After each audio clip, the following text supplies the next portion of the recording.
Remembered as the greatest villain in the history of wrestling and one of the most beloved legends in the industry, Roddy Piper was one of the most unique individuals to step into the ring. He was wild, unhinged and dangerous, especially with a mic in his hand.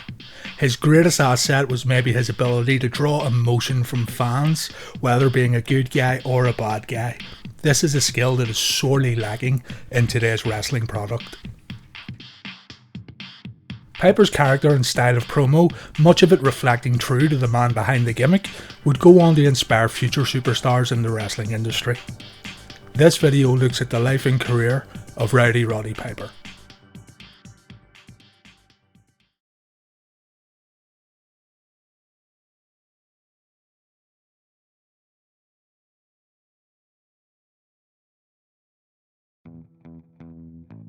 Roderick Toombs was born in Saskatoon on April 17, 1954.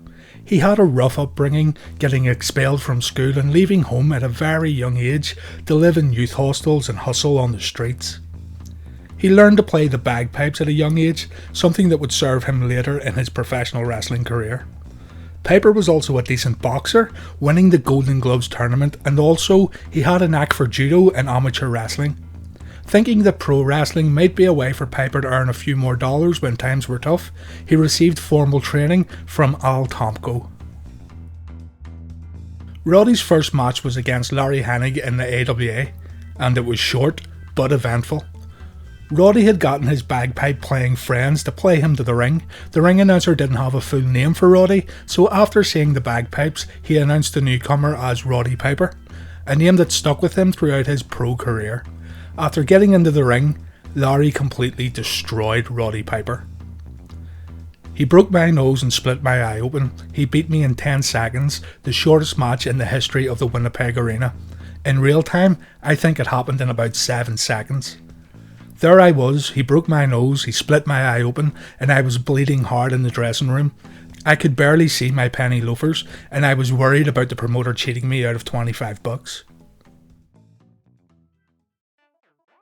Throughout 1973 to 1975, Piper worked as a jobber for the AWA and some smaller NWA territories.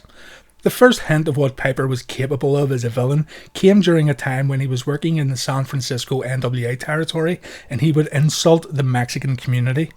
He later promised to make it up to the Mexican fans by playing their national anthem on his bagpipes, only to anger the fans further by playing La Cucaracha instead, which in turn caused a riot. This is stuff that obviously wouldn't fly today, but it was a different time. Because of his work enraging the Mexican communities, he would go on to feud with Chavo Guerrero Sr. and Gory Guerrero, the patriarch of the Guerrero family and father to Eddie Guerrero. It was during this time that Piper developed his villainous persona and made himself into a star.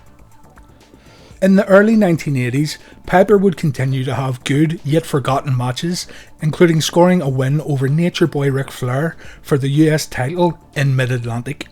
After finding some work in Puerto Rico and still working the territories, Piper would eventually make his way to Jim Crockett Promotions and he found himself at Starrcade 83, where he would have another career-defining moment.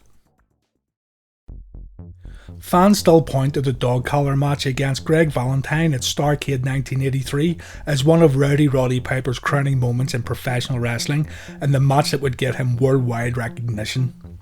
A bloody, violent and brutal brawl occurred between Valentine and Piper that resulted in Piper's left eardrum getting broke during the match.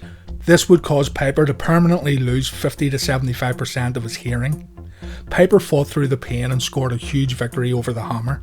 When Piper signed with the WWF months later, he could not compete because of the injuries that he suffered in the dog collar match. Instead, he would debut for Vince McMahon as a manager. He managed Dr. D, David Schultz, and Mr. Wonderful, Paul Orndorff. And with Roddy coming to WWE, comes the Piper's Pit segments also, the catalyst for future talk show segments within the WWE. If it wasn't for Piper's Pit, there'd be no highlight reel with Chris Jericho, no Cutting Edge with Edge, and no Miz TV segments, just to name a few. A legendary moment in wrestling occurred when Piper broke a coconut over the head of Jimmy Snuka. This is one of those moments in time that is repeatedly shown over and over in wrestling, and deservedly so. It was such a shocking yet very cool moment, showing how much of a bad man Roddy Piper really was. Vince McMahon was gearing up for the big gamble that would turn out to be WrestleMania 1, and Roddy Piper had entered into a feud with Hulk Hogan. To help promote WrestleMania, the WWF worked with MTV to air wrestling shows on the channel and also get involvement from celebrities. Cyndi Lauper would be one of these celebrities brought into the WWF to try and gain more mass appeal. Piper, an old school-minded pro wrestler, despised the idea of celebrity involvement in the sport. He regularly cut scathing promos against the stars, leading to him eventually kicking Cyndi Lauper and breaking a gold record over Captain Lou Albano's head. At WrestleMania 1, Roddy Piper teamed with Paul Orndorff to do battle with Hulk Hogan and another celebrity, Mr. T. The event was a success, with Piper's team taking the loss. However, real-life animosity was brewing between Piper and Mr. T. Roddy Piper legitimately didn't like the idea of an outsider like Mr. T coming into the WWF and making a huge payday, while others on the roster worked extremely hard and not even get featured on the big shows. Piper faced Mr. T in a boxing match at WrestleMania 2 in 1986, which Piper lost by disqualification after he body slammed Mr. T. Even in the later years though, Piper still held on to some resentment for Mr. T. Piper would disappear for a while only to find out that Adrian Adonis had replaced his Piper's Pit segments with the Flower Shop. After getting attacked during a segment showdown, Roddy Piper turned face and the two would square off at WrestleMania 3 in a hair versus hair match. This was also billed as Roddy Piper's retirement match, as he was going to try and make his way in Hollywood. We all know though this wasn't his retirement match. Piper got the win and Brutus Beefcake proceeded to cut Adrian's hair to a huge pop at WrestleMania 3. Piper went into Hollywood and became arguably the first pro wrestler to star in a movie worth mentioning. John Carpenter's They Live is a true classic, the sort of thing which pro wrestlers trying to make the crossover into mainstream film would have killed for back in the 80s. Rolling Stone wrote that Piper had a memorable career as a cult actor, citing They Live and the 1987 film Hell Comes to Frogtown. Morton Downey Jr. would feel the wrath of Roddy Piper the following year at WrestleMania 5 when he was a guest on Piper's Pit. Following this entertaining segment, Piper would feud on and off with Randy Savage and Ted DiBiase during the remainder of the year. He would also go on to co-host the TV show WWF Primetime Wrestling with Gorilla Monsoon. This would develop into a feud with Bobby Heenan and Rick Rude that came to a head at Survivor Series 89 when Team Piper squared off against Team Rude. From here, Piper would go on to feud with Bad News Brown, which was controversial in its own right. Bad News would make fun of Roddy Piper for wearing a kilt, calling it a skirt. Fair enough, standard heel comments. Piper would retaliate down the line by painting half his face black. Bad News Brown would take incredible offence to this backstage and subsequently refused to lose in their match at WrestleMania 7. Likewise, Roddy Piper also refused the job to Bad News. What ended up happening was a double countout and the issue between the two never being truly resolved, both on and off the screen. For the record, I don't think for a single moment that Piper had any underlying bad intentions with these promos. It was Piper being Piper, an eccentric superstar trying to show that no matter what the skin colour is, he will still reign supreme. Of note also is the paint wouldn't wash off, and Roddy found himself getting onto airplanes soon after with still half his face painted. It took him days apparently to remove the paint from his face. In late 1991, Piper was involved in a bad motorcycle accident that took him out of the ring temporarily. Upon his return, he defeated the Mountie for the Intercontinental title at the 1992 Royal Rumble, which he would go on to drop to Bret Hart at WrestleMania 8. This match was a career-defining moment for Bret Hart, and the match is remembered fondly by both Roddy Piper and Bret Hart fans alike. It was a huge passing of the torch moment for Piper. Following his title loss to Hart, Piper disappeared from the WWF. Piper would show up again at WrestleMania 10, where he acted as a special referee for the Bret Hart vs Yokozuna main event. He would do the same the following year at WrestleMania 11, reffing the match between Bret Hart and Bob Backlund. On the January 29, 1996 episode of Monday Night Raw, Piper returned as the temporary WWF president after Gorilla Monsoon had to give up the duties for a while after being attacked by Vader. When Razor Ramon was suspended in 1996, the planned Miami street fight at WrestleMania 12 between he and Goldust was in jeopardy. Roddy Piper would take Razor's place, turning the match into a memorable and hard-hitting Hollywood Backlot Brawl. Fans were treated to a brutal and violent match as Piper and Goldust laid in stiff shots during the match. It culminated when Piper and Goldust made their way back to the ring, where Piper stripped Goldust down to his lingerie.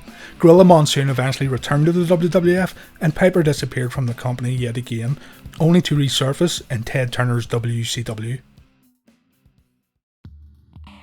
In October of 1996, Piper debuted in WCW and set the stage for a match with Hollywood Hogan at Starrcade the same year. In a classic example of Hulk Hogan flexing his creative control muscle, Piper defeated Hogan at Starrcade in an non-title match, but then he went on to lose to Hogan in a rematch for the title at the following Super Brawl. Yes, the main event of WCW's biggest annual pay-per-view featured their world champion, but he didn't defend the belt. Piper did receive more in-ring action in WCW than what he's seen in his latter days in the WWF, but nothing about his late WCW run was truly remarkable.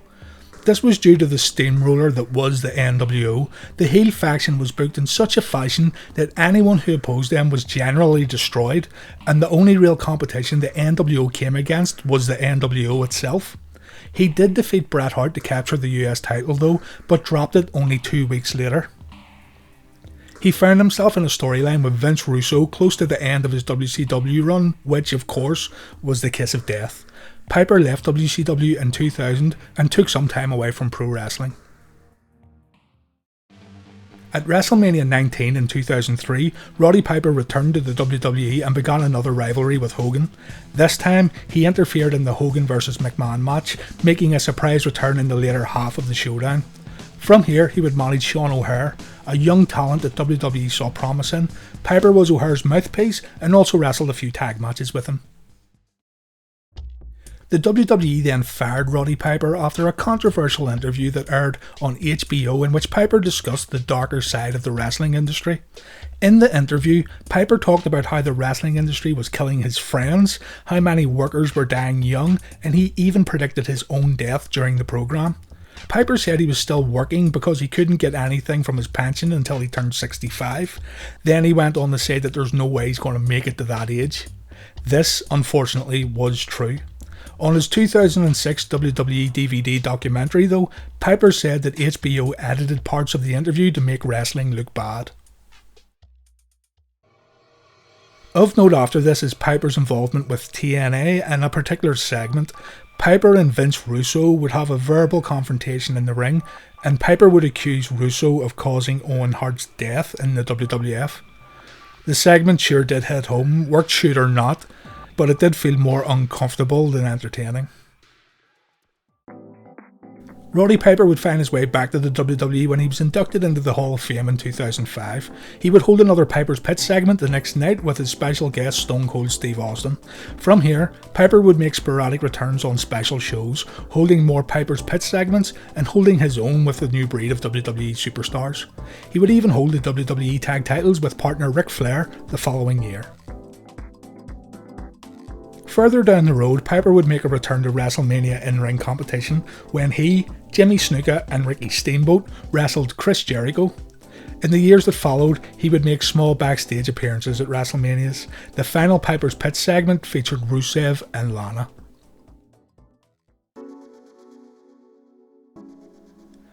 Back in 2006, WWE.com released news that Piper had cancer. He underwent radiation therapy and finished treatment on January 15th, 2007. He did beat cancer shortly before his passing. He released a statement in November 2014 where he said he was cancer-free. But unfortunately, the battle likely took a toll on Roddy Piper's body. He had a history of high blood pressure and hypertension, which is well known to cause clots.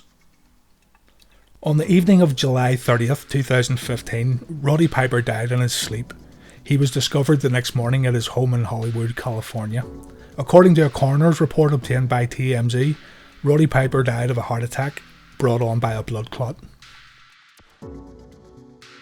The tributes poured in for Roddy Piper as his peers and fans remembered how great of a worker he truly was.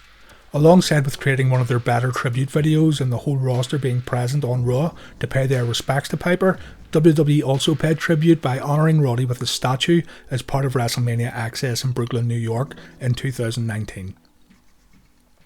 There's a lot of tributes written by wrestlers to choose from, but I went with this one from The Rock, which sums up the impact Roddy had on The Rock as a kid, as Roddy did with many future superstars.